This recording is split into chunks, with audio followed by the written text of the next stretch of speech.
আসসালামু আলাইকুম প্রিয় দর্শক, একটা বিব্রতকর অভিজ্ঞতা এবং বিব্রতকর পরিস্থিতি, এই বিষয়টা শেয়ার করার জন্য একটু বেশি রাতে হলেও আপনাদের সামনে হাজির হয়েছি। আপনারা জানেন, দুদিন আগে প্রফেসর ডক্টর নাজমুল হাসান কলিমুল্লাহকে গ্রেপ্তার করা হয়েছে। সেই গ্রেপ্তারের বিষয়টা নিয়ে আমি একটা কন্টেন্ট করেছি। এরপর সিনিয়র সাংবাদিক এবং কলামিস্ট জনাব আনিস আলমগীরকে নিয়ে ওনার সঙ্গে আমার একটা আলাপ চাইতে ছিল। আমার অন্য মঞ্চ যে চ্যানেলটা আছে সেখানে আমরা ইন্টারভিউ করি, সেখানে ওনারা ইন্টারভিউ করেছিলাম। সেখানেও কথা প্রসঙ্গে উনি এই কলিমুল্লাহ সাহেবের গ্রেপ্তারের প্রসঙ্গটা এনেছেন এবং উনি বলেছেন অনেকে নাকি ওনাকে নানাভাবে থ্রেট করছে, বলছে যে ওনাকে গ্রেপ্তার করা হয়েছে, এখন আপনাদের পালা। তো আমি নিজেও এটা নিয়ে ক্লিয়ার করেছি যে ওনাকে গ্রেপ্তার করা হয়েছে একটা দুর্নীতি মামলা। যদিও আমি মনে করি এই মুহূর্তে যে মামলায় ওনাকে গ্রেপ্তার করা হয়েছে তার চেয়ে অনেক বড় বড় মামলা থাকা সত্ত্বেও, দুদকের মামলা থাকা সত্ত্বেও অনেকেই বাইরে প্রকাশ্যে ঘুরে বেড়াচ্ছেন এবং এ কারণে মানুষের মধ্যে একটা ধারণা জন্মেছে আসলে দুর্নীতি মামলাটা অজুহাত মাত্র। মূল ঘটনা হলো কলিমুল্লাহ সাহেব এমন কিছু কথাবার্তা বলছেন, সেটাকে আপনি গুজবই বলেন আর সত্যিই বলেন, সেগুলো সরকার হয়তো পছন্দ করছেন না, যে কারণে তাকে থামিয়ে দেওয়ার জন্য এই কাজটা করা হয়েছে বলে অনেকে ধারণা করছেন। তো এই বিষয়গুলো কিন্তু আনিস আলমগীরও বলেছেন, আমিও বলেছি। কিন্তু ঘটনাটা কী হয়েছে, আমি এরপর থেকে একের পর এক ফোন পাওয়া শুরু করেছি যে আমি গ্রেপ্তার হয়ে গিয়েছি কিনা, আমি দেশ ছেড়ে পালিয়ে যাব কিনা, অথবা আমি এই ধরনের আশঙ্কা করছি কিনা, এই ধরনের। আমি কিন্তু ক্লিয়ার করেছি যে আমি এটা নিয়ে কোনো রকম চিন্তিত নই মোটে, কারণ আমি মনে করি না যে আমি ওই গোত্রের লোক, এবং আমি সেগুলো ক্লিয়ারও করেছি আমার যুক্তি প্রমাণ দিয়ে। কিন্তু এগুলো কে শুনে? কেউ কেউ এটাকে ইস্যু করতে যাচ্ছে, কেউ কেউ এটা নিয়ে বলে আমোদ অনুভব করতে যাচ্ছে, এবং আমার মনে হয় কেউ কেউ আমাকে ভয়ও দেখাতে চাচ্ছে। আমি আজকে সারাদিনে কত যে ফোন পেয়েছি কতজনের কাছ থেকে, সবাই বলছে সাবধানে থাকবেন। আচ্ছা ভাই, আমার সাবধানে থাকা না থাকা কি আসে যায়? সাবধানে থাকার অর্থটা কি? আমি কোথায় থাকবো? আমি তো আমার বাসায় থাকবো। তো কলিমুল্লাহ সাহেব তো তার বাসায় ছিলেন, সমস্যাটা কি? সাবধান মানেটা কি? আমি এগুলো আসলে বুঝি না। যারা আমার ব্যাপারে উদ্বেগ প্রকাশ করেছেন তাদের প্রতি আমার কৃতজ্ঞতা, তারা আমাকে ভালোবাসেন বলেই তো করেছেন। তারপরেও আমি যে একটা নমুনা আপনাদেরকে দেখাচ্ছি এগুলো আসলে কেন ছড়িয়ে যায়। দেখুন, আপনারা একজন বিখ্যাত লোক, আমাদের একজন সাহিত্যিক, কবি সাহিত্যিক, আমি কয়েকগুলি ফেসবুক স্ট্যাটাস আপনাদেরকে পড়ে শোনাই, তাহলে আপনি বুঝবেন যে আমি কোন ঝামেলার মধ্যে আছি। মিস্টার সাইফুল্লাহ মাহমুদ দুলাল, ওনাকে আপনারা সবাই চেনেন, খুবই বিখ্যাত। উনি একটা স্ট্যাটাস দিয়েছেন, সাংবাদিক মাসুদ কামাল গ্রেফতারের আশঙ্কা করছেন, হতেও পারেন, আমি তার অগ্রিম প্রতিবাদ ও নিন্দা জানাচ্ছি এবং আগাম জামিন চাই, তা জানিয়ে রাখলাম। ওনার যে এই আন্তরিকতা আমার প্রতি, এটা আমাকে স্পর্শ করেছে।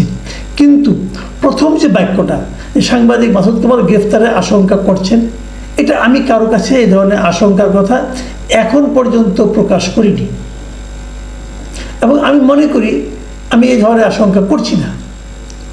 আমি তো এমন কিছু করিনি যে আমাকে গ্রেপ্তার করা হতে পারে, আমার মধ্যে কোনো মামলা নেই, কোনো কিছু নেই, কেন আমি আশঙ্কা করব? অনেকে হয়তো বলবেন যে এটা মবের মূল্য অথবা মগের মূল্য হলে হতেও পারে, হলে হবে, সেটা অন্য হিসাব, ওটা নিয়ে আমি টেনশন করি না। দেখুন, এরপরে কমেন্টটা আমি পড়ে শোনাই আপনাদেরকে। এটা কে লিখেছেন আমি জানি না, আরবিতে লেখা নাম।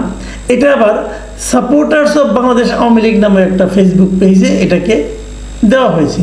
সেখানে লেখা হয়েছে, দেখুন, আমার একটা ছবি দিয়ে লেখা হয়েছে, আমি সাংবাদিক মাসুদ কামাল বলছি, আমি হয়তো গ্রেফতার হতে পারি, আমি আপনাদেরকে একটা কথাই বলবো, আমি নিরপেক্ষভাবে সারা জীবন কথা বলে যাব। বাংলাদেশের ইতিহাস যাকে নিয়ে লেখা, সেই বঙ্গবন্ধুকে আমি কখনো অপমানিত হতে দেব না। আমি যদি গ্রেফতার হয়ে যাই, আপনারা সবাই এই দেশের পক্ষ নিয়ে কথা বলবেন। এই বাংলাদেশ আমার, আপনার সবার, অন্যায়ের কাছে কখনো মাথা নত করিনি। এই যে কথাগুলি লেখা হয়েছে না, কথাগুলি ঠিকই আছে, কিন্তু এই কথাগুলি ঠিকই আছে। আমি যদি কখনো স্ট্যাটাস দিই অথবা পোস্ট করি হয়তো এরকমই হবে, কিন্তু আমার কথাটা এটা তো আমি লিখিনি। এই যে আমার নামে যে সবার ছবি দিয়ে আমার নামে লেখা বলা হয়েছে যে আমি সাংবাদিক মাসুদ কামাল বলছি, আমি যদি এই কথাটা করে বলে থাকি তাহলে তো আমি আমার ফেসবুকেই দিব, আরেকজন লোক কেউ লিখবে সেটা আমি এটা কিভাবে হয়? তো এটা আমি করিনি ভাই। যিনি এই কাজটা করেছেন তার প্রতি আমার শরীর বন্ধ অনুরোধ, হয়তো উনি আমাকে ভালোবাসেন, হয়তো উনি আমাকে নিরাপদে দেখতে চান, এই জন্য হয়তো করেছেন, কিন্তু আমি যেটা বলিনি সেটা আমার মুখ দিয়ে আপনি চালাবেন না প্লিজ। দেখুন এই একই স্ট্যাটাস আবার আরেকজন তিনি দিয়েছেন, মোহাম্মদ আমিনুদ্দিন চৌধুরী, উনি দিয়েছেন। এর মধ্যে কোনটা আগে কোনটা পরে আমি জানি, একই কথা, আমার একই ছবি দিয়ে আমিনুদ্দিন চৌধুরী সাহেব উনি দিয়েছেন, আপনি আগে দিয়েছেন না উনি আগে দিয়েছেন, অথবা দুজনের আগে আরও কেউ দিয়েছে কিনা আমি জানি না। তো এই বিষয়গুলো আমাকে কিন্তু আমার বিভিন্ন সুরির যারা আছেন তারা আমার কাছে পাঠিয়েছেন। তো এই কথাগুলি আমি বলিনি এভাবে, আমি স্ট্যাটাস দিলে তো আমিই দিতাম, তাই না? দেখুন আরও আছে, কালের কণ্ঠে একটা ফটোকার্ড বানিয়েছে, কলিমুল্লাহ সাহেব কট, এবার আপনার পালা কামাল ভাই, যেটা আবার ইনভার্টেড কমার মধ্যে আছে। এটা কিন্তু আপনি মিস করতে, এটা আপনি খুব একটা যে আপনার অসত্যতা বলতে পারবেন না, কারণ এই কথাগুলো আমাকে আমার একজন দর্শক বলেছিল এবং সেটা নিয়ে আমি একটা কন্টেন্ট করেছিলাম। কিন্তু এখন ওইটুকু যদি আপনি দেন, কেবলমাত্র একটা ফটোকার্ড বানান, তাহলে এই জিনিসটা কিন্তু একটা ভুল মেসেজ মানুষের মধ্যে দেয়। কালের কণ্ঠকে জাতীয় দৈনিক, তাই না? ওনাদের আমার মনে হয় যে আরেকটু সতর্ক হওয়া উচিত। ওনারা যখন কিছুকে দেন সেটা তো মানুষ সিরিয়াসলি নেয়। দেখুন কালের কণ্ঠ আরেকটা করেছে, কলিমুল্লার পর আনিস আলমগীর, পান্না, মাসুদ কামাল কোশ্চেন মার্ক, তারপরে লিখেছে বিস্তারিত কমেন্টে। মানে তারা প্রথমে ফেসবুক দিয়েছে, মানুষকে আকর্ষণ করেছে, তারপরে বলছে যে কমেন্টে যান। আচ্ছা এই যে কথাটা যে কলিমুল্লার পর আনিস আলমগীর, পান্না, মাসুদ কামাল, মনে হয় না যে ঘটনাটা এই ধরনের ঘটছে অথবা ঘটতে যাচ্ছে? আসলে কি তাই? আপনি দেখেন নিচে একটা কমেন্ট দেওয়া আছে, কমেন্টে একটা লিঙ্ক দেওয়া আছে, আমি কমেন্টের লিঙ্কে গেলাম, যে কি পেলাম দেখুন, যে কি পেলাম, যে পেলাম কালের কণ্ঠ পত্রিকার একটা নিউজ, সেখানে হলো আনিস আলমগীরের প্রশ্ন, কলিমুল্লার পর আনিস আলমগীর, পান্না, মাসুদ কামাল। তো আপনি ওটার মধ্যে আনিস আলমগীরের প্রশ্ন এই কথাটা দিলেন না কেন? তো মানুষকে যে আকর্ষণ করা, মানুষকে যে একটা বিভ্রান্তির মধ্যে ফেলে দেওয়া, এটা কি একটা জাতীয় দৈনিকের জন্য ঠিক হয়? কারণ আমাকে একজন ফোন করে বললো যে আপনি নাকি অ্যারেস্ট হচ্ছেন, আপনি কোথায় পেলেন? ওই কেন কালাই কণ্ঠ লিখেছে। দেখুন মানুষ কিন্তু অত কিছু বোঝে না, কালাই কণ্ঠর নামটা দেখেছে এবং তারা আমাকে ফোন করেছে। আমি আজকে দিনে ফোনের রিসিভ করতে করতে আমি টায়ার্ড হয়ে গেছি। তো এটা গেলে খুব জরুরি। দেখুন আরও একটা দেখায় আপনাদেরকে, তালুকদার মোহাম্মদ SAM স্যাম, পরবর্তী কিছু আছে আমি জানি না, এখানে লিখেছে কলিমুল্লাহ গ্রেপ্তারের পর মাসুদ কামালকে দেশ ছাড়তে বলা হয়েছে। কে বলেছে আমাকে দেশ ছাড়তে? আমি কেন দেশ ছাড়বো? ছাড়তে বললে আমি ছাড়বো নাকি? এটা কি আমার দেশটা? যদি আমাকে কেউ ছাড়তে বলে আমি ছাড়বো না। তো আমি তো আওয়ামী লীগের পুরো সময়টা দেশে ছিলাম, আমি তো দেশ ছাড়িনি, এখন ছাড়বো কেন? আমার যদি মৃত্যু হয় এখানেই হবে, আমি যা বলার সেটা আমি বলতেই থাকবো। আমি তো কোনো ধান্দা করছি না রে ভাই, এগুলো বলে আমি তো কাউকে ব্ল্যাকমেল করছি না, কারোর কাছ থেকে 10টা টাকা নিচ্ছি না। আমার বিশ্বাসের কথা আমি উচ্চারণ করতে পারবো না, এবং সেই উচ্চারণে তো দেশের কোনো ক্ষতি হচ্ছে না, বরং দেশকে আমি ভালো দিকে নিতে চাই। তো সেখানে আমাকে দেশ ছাড়তে বললেও আমি ছাড়বো না। কিন্তু তারও চেয়ে বড় কথা, আমাকে তো দেশ ছাড়তে বলেনি। আপনি কোথায় পেলেন তালুকদার সাহেব? এইগুলি কিন্তু আসলে মানে ইনফরমেশন না, এগুলো মানুষকে বিভ্রান্ত করে, মানুষকে আতঙ্কিত করে তোলে। আমার তো আত্মীয় স্বজন আছে না, বন্ধু বান্ধব আছে, তারা তো আতঙ্কিত হয়ে যাচ্ছে। কেন? আমি সোশ্যাল মিডিয়াকে কিন্তু ভালো মনে করি, কিন্তু সোশ্যাল মিডিয়ায় এই ধরনের মানে যে ঘটনা ঘটেনি সেই প্রচারটা আমি চাই না। দেখুন আরেকজন কি লিখেছে, MD নজরুল ইসলাম, কলিমুল্লাহ স্যারের গ্রেফতারের পর মাসুদ কামাল ভাইকে দেশ ছাড়তে বলা হয়েছে, ইউনুস পালাবে, আপনি কেন দেশ ছাড়বেন? এই দেশ ও দেশের মাটি আপনার জন্য আওয়াজ ক্লিয়ার, পাশে আছি।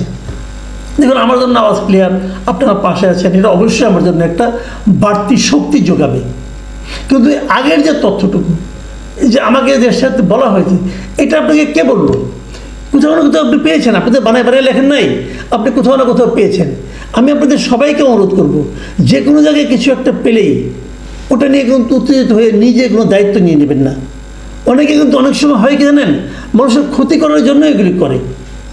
সোশ্যাল মিডিয়া অবশ্যই গুরুত্বপূর্ণ, সোশ্যাল মিডিয়ায় অনেক কথা বলা হয় যা নাকি আমাদের প্রচলিত মিডিয়ায় বলা হয় না। সেই দিক দিয়ে সোশ্যাল মিডিয়া আমি আমি এনকারেজ করি। আমি নিজেও সোশ্যাল মিডিয়ার একজন রেগুলার একজন কন্টেন্ট ক্রিয়েটর, আমি সবই মানি। কিন্তু তারপরে আমি বলবো যদি আমার সম্বন্ধে কিছু বলা হয় সেটা আপনারা একটু যাচাই করে নেবেন। যদি অন্য একজন ব্যক্তির সম্পর্কে কিছু বলা হয় যাচাই করে নেবেন, ক্রস চেক করতে হবে। তাহলে তো আপনি মনে করেন, আমি বললাম তো এটা আমার যারা আত্মীয়স্বজন আছে, আমার যারা খুব ঘনিষ্ঠ, যারা আমাকে ভালোবাসেন, তারা তো এটা দেখলে পরে আতঙ্কিত হবে, এবং সে আতঙ্কের কিছু রেশ কিন্তু আমি পাচ্ছি। দেখুন আরেকটা ইম্প্রেশন, আর পড়বো না, অনেক অনেক আছে ভাই, আমি কয়টা পড়বো, এটি শেষ, আমি আর পড়বো না, আর পড়তে চাই না।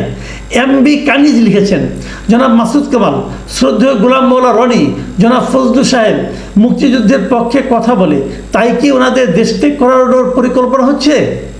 কলিমুল্লাহ স্যারের গ্রেফতারের পর মাসুদ কামাল ভাইকে দেশ ছাড়তে বলা হয়েছে, তাহলে বাকিদের নিয়েও পরিকল্পনার নীল নকশা আঁকছে। সবাই প্রতিবাদ করুন, আমরা আপনাদের পাশে আছি। মুক্তিযুদ্ধের প্রশ্নে আপোষ নেই, আওয়াজ তোলেন।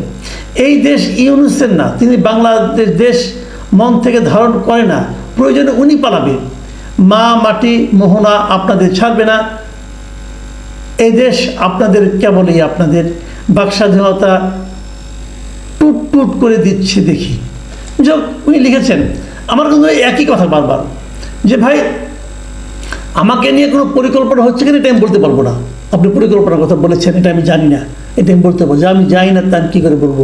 কিন্তু দেশ ছাড়তে বলা হয়নি আমাকে, একদমই বলা হয়নি। অন্য কাউকে নীল নকশা আটা হচ্ছে কিনা তাও আমি বলতে পারবো না। কাজে আমার কথা হলো কি, এমন কিছু বলবেন না যাতে নাকি মানুষ আতঙ্কিত হয়ে যায়, প্লিজ। আরেকটা কথা বলি ভাই, আমাকে দেশ ছাড়তে বলা হোক, গ্রেফতার করতে বলো, কিন্তু সবই হতে পারে, অনেকের জন্য হতে পারে, নাও হতে পারে, আমি জানি না। কিন্তু আমার কথাটা আমি বলে যাব, আপনারা যদি আমার ভালো চান, আপনারা যদি আমাকে ভালোবাসেন অথবা আমার জন্য কিছু করতে চান, একটাই অনুরোধ, আমার জন্য দোয়া করেন। আল্লাহ যদি আমাকে বাঁচাতে চায়, কেউ আমাকে মারতে পারবে না। আল্লাহ যদি আমাকে ভালো রাখতে চায়, কেউ আমাকে ডিস্টার্ব করতে পারবে না। আমি আল্লাহর উপর ভরসা রাখি। আল্লাহ হাফিজ।